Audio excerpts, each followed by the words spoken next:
Hey, it's Pizza Dude Man, finally back for more subscriber questions. It's been way too long since I last did this. I just got so busy trying to keep up with everything else during holiday season, but I finally found time for it. Here's some new answers to your guys' questions, even though these questions are almost a month old now. Our first question today is from Ridley Crade 187. Which Let's Play was the most difficult to do? I'm actually going to say the NES Punch-Out, Mike Tyson's Punch-Out, even though it was the one featuring Mr. Dream.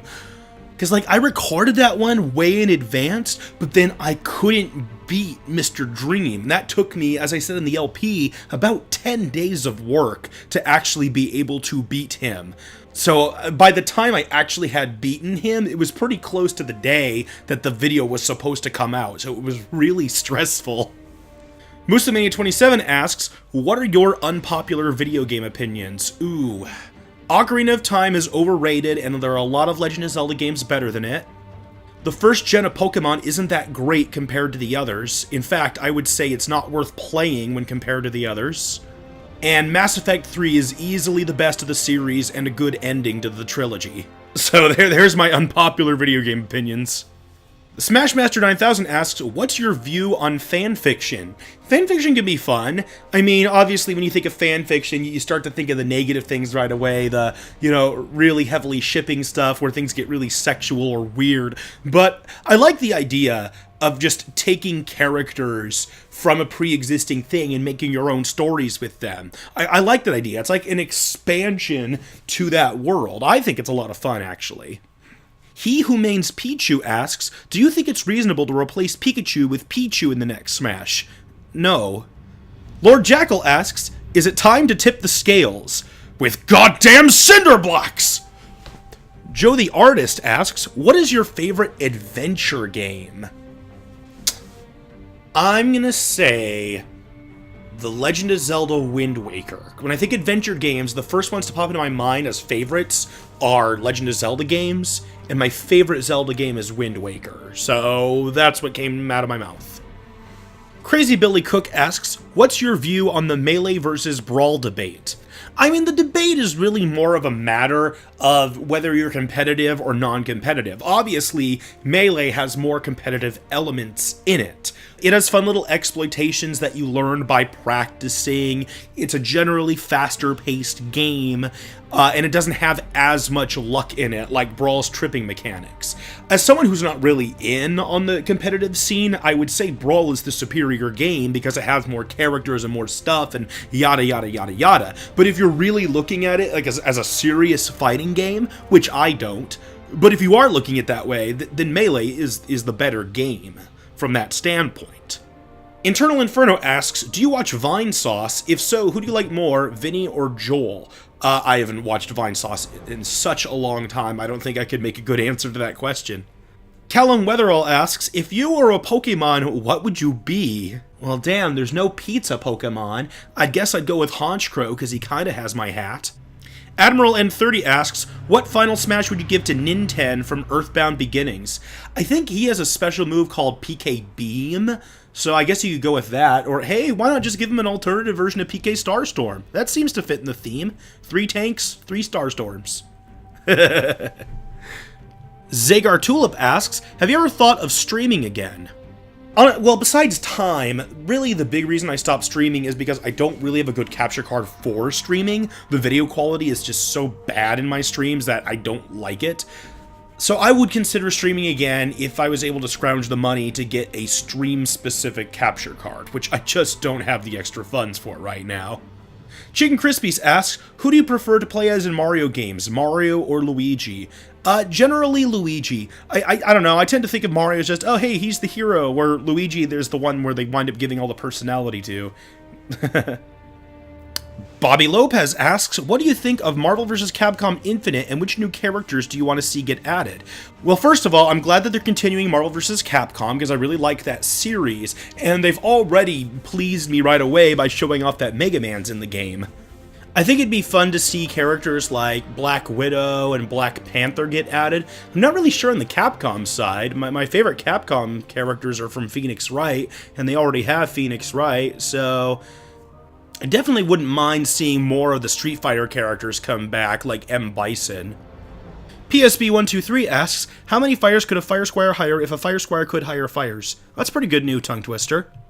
Ridley Crade 187 asks, are there any particular games you refuse to LP? You know, I was thinking about this question. I can't think of any at the top of my head. I can't think of a video game out there that's just like, no, I absolutely refuse to play this one. I guess as a generality, I want to let's play games that are possible to complete and beat and have a definitive end. So, you know, nothing that could go on infinitely just by design of the game. Or at the very least, if it is an infinitely sized game, that it actually has like a main storyline that you can do and complete.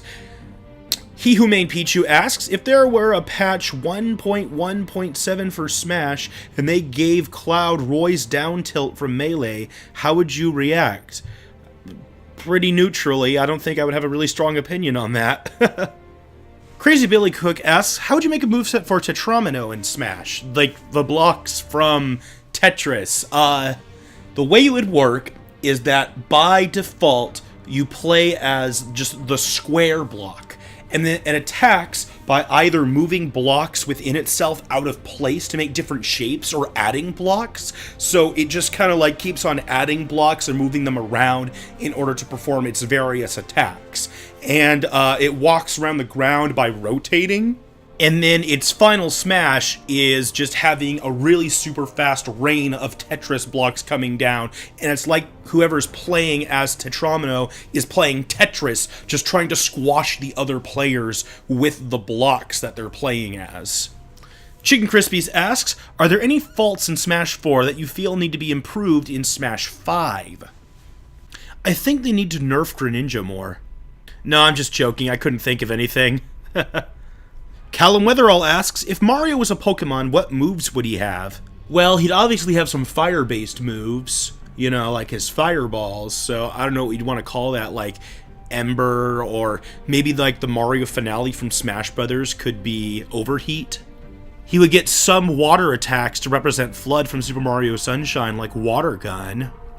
He would have all jumping-based attacks, like, Jump Kick and High Jump Kick, and he would have all hammer-based attacks like Wood Hammer and Hammer Arm.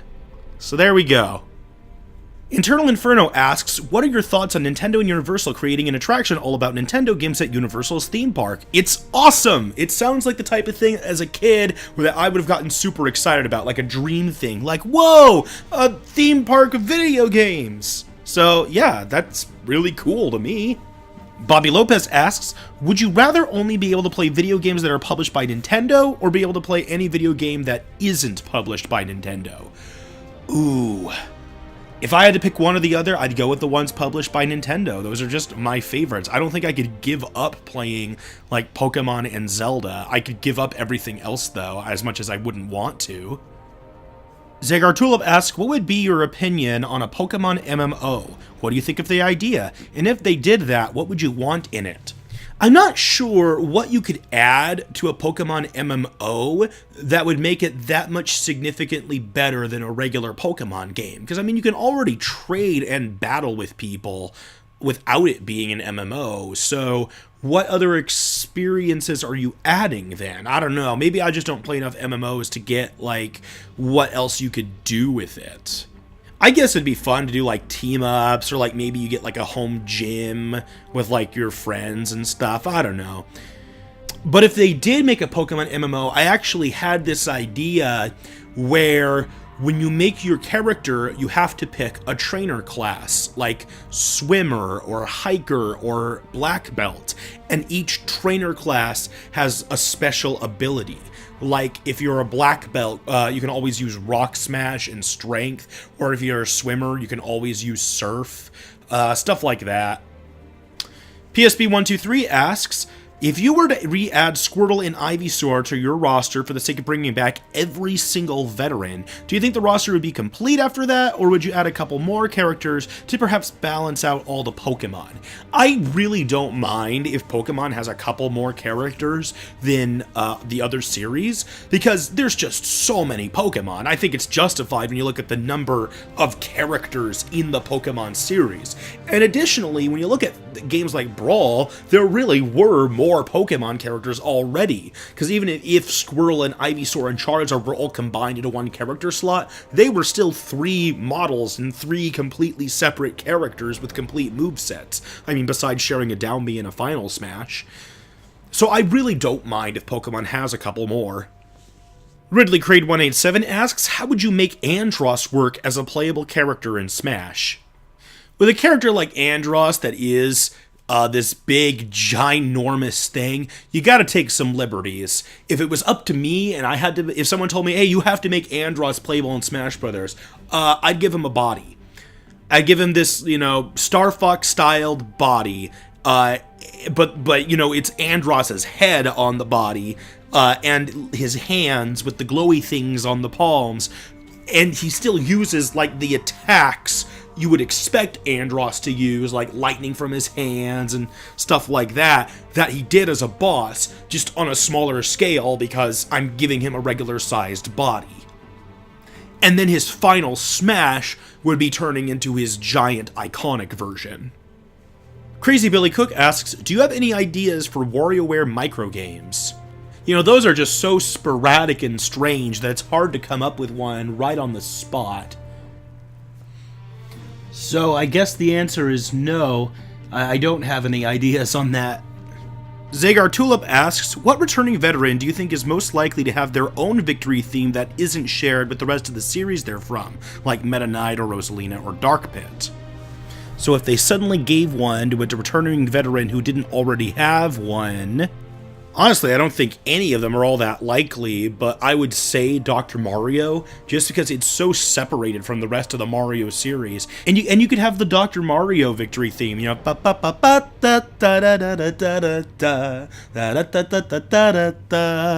be pretty cool.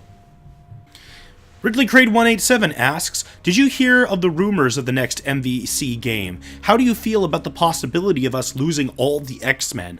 I hadn't heard that rumor. That would suck. I mean, we have never had one of these crossover games without Wolverine. So if we lost Wolverine, I think that'd be terrible. And it'd be like not having Mega Man, which they did before. And then on top of that, we'd be losing other really iconic characters like Magneto. But it just losing Wolverine by itself sounds terrible. So I hope that rumor is not a truth. Crazy Billy Cook asks, without spoilers, what are your thoughts on Apollo Justice Ace Attorney? I have already played the first 3 Ace Attorney games, but I'm unsure whether to play it. I liked it.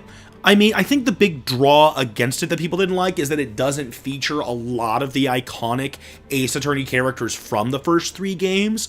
Like, Phoenix is there, but that's about it. Like, there is no Maya or Edgeworth or Gumshoe, which yeah, it kind of sucks.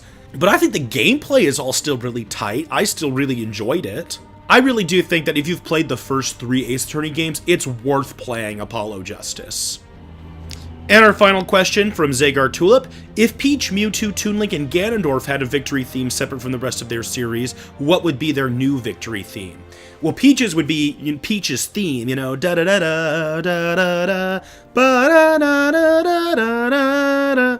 Mewtwo, I guess you could use the theme when, like, you're catching Mewtwo in Pokemon X and Y, which is just a remix of the Wild Pokemon Battle theme, legendary version from the first games. So if you just did a little thing like da da da da da da ba da ba da ba, I don't know, something from that. Toon Link's, oh man, you would use the opening from Wind Waker. Da da da da da da da da da da da da da da. And then Ganondorf, I guess you could do something from Ganondorf's theme. It'd be kind of weird, but like da da da da da da da da. Or maybe you could do the one when, like, he first appears in Ocarina of Time. Ba-da-da-dun, da-da-da-dun, dun, dun, da-da. That'd be a pretty cool victory theme for Ganondorf. And with that, thank you for being so patient and waiting for these questions. I'm going to try to keep this a regular series again, either every week or every other week. So please give me your new questions, and I will see you next time.